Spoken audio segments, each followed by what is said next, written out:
Let's compare a couple of T. Rowe Price funds to their Vanguard counterparts.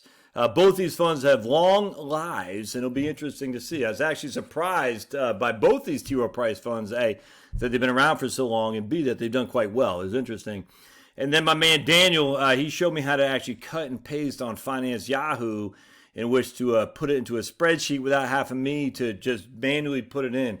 Automation is a wonderful thing, my friends. What I used to do, literally, I sit there and go type, type, type, type. But now what my man Daniel showed me how to do with a cut and paste, it's so much easier. And there'll be more of this where it came from. I can't wait. So now let's dive into this. All right, so the first one, I can't remember how I came across it, but this is the T. Rowe Price Balance Fund. T. Rowe Price Balance Fund, RPBAX. RPBAX, and we're going to compare that to Wellington. Now, T. Rowe Price Balance Fund has only been around since 1940, where Wellington, I think, is 1932. So we're going to get rid of the first 8 years of Wellington and just compare them over the course of their roughly 8 decades that they've been around. And then we're going to compare the T. Rowe Price Equity Income Fund to the Vanguard Equity Income Fund. Some guy I forgot who was, posted on the comments about the Vanguard Equity, or maybe email me, the Vanguard Equity Income Fund. And man, I got to tell you, that I was stunned how well that has done. That's a great fund. So let's look at the T. Rowe Price Balance first. And again, it goes back to 1940, all right? And then the Wellington goes back a little bit longer. Well, first of all, we're going to go all the way down. The average return of the T. Rowe Price has been 10.33. The average return on Wellington has been 9.97. So if I take my trusty calculator, that's about a 35 basis points, so roughly 1/3 of 1% more in the T. Rowe Price Fund than the Vanguard Fund. However, since 1980, the Wellington has smoked it, 11.8 to 10.51. All right, so since 1980, the Wellington Fund just dominated the other fund, that's for sure.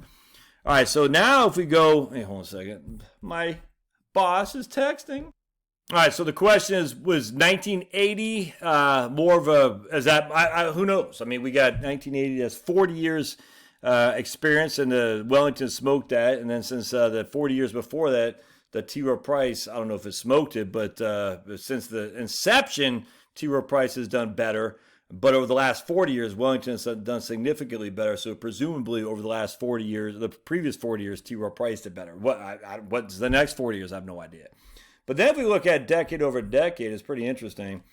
So T. Rowe Price, the first 10 years, the 40s, did 10.85. Wellington did 9.47. Oops, what happened? All right, then we got the 50s, the T. Rowe Price did 14. The Wellington did 12.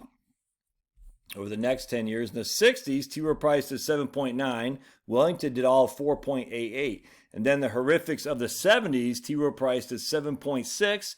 Wellington did 5.97. So you can see the first 1, 2, 3, 4 decades, T. Rowe Price won. Then we got the 80s. The Wellington smoked at 7.122 for Wellington, and then 14.66 for T. Rowe Price.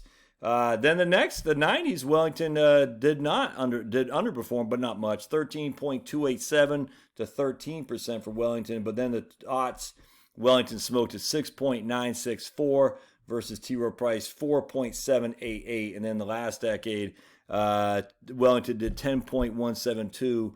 T. Rowe Price did 9.288. Now, something else I want to point out. In 2008, the balance fund of T. Rowe Price was down 28%, whereas the Wellington was only down 22. All right, so we keep going down.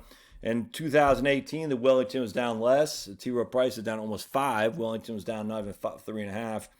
2003, 2001 and 2, the Wellington was down only 1 year. It was down 6.9 in 2002, where T. Rowe Price was down in 2001 and 2002. So the T. Rowe Price has more volatility. 1994, T. Rowe Price was down 2.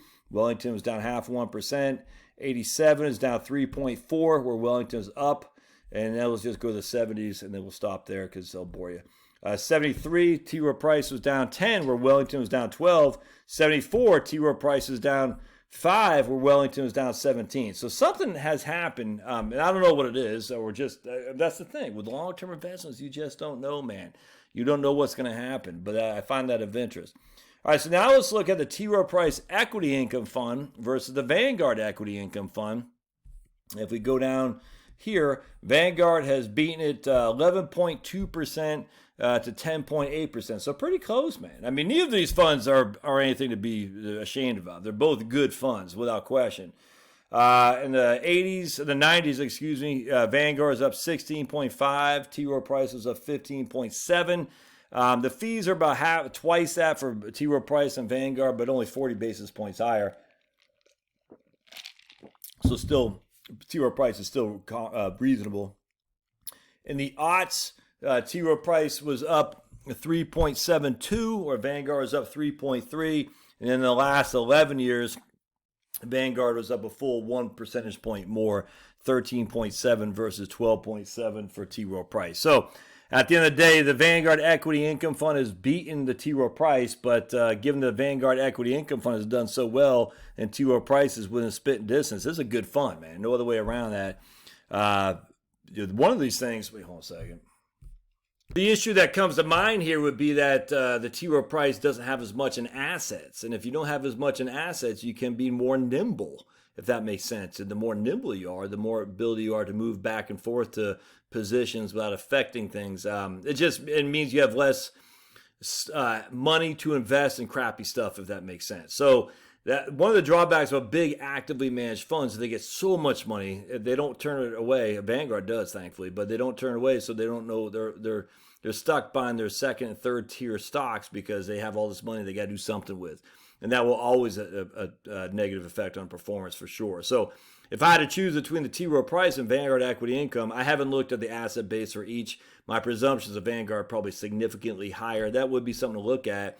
But if the asset base are much lower for T. Rowe Price relative to Vanguard, I'd probably go T. Rowe Price for sure.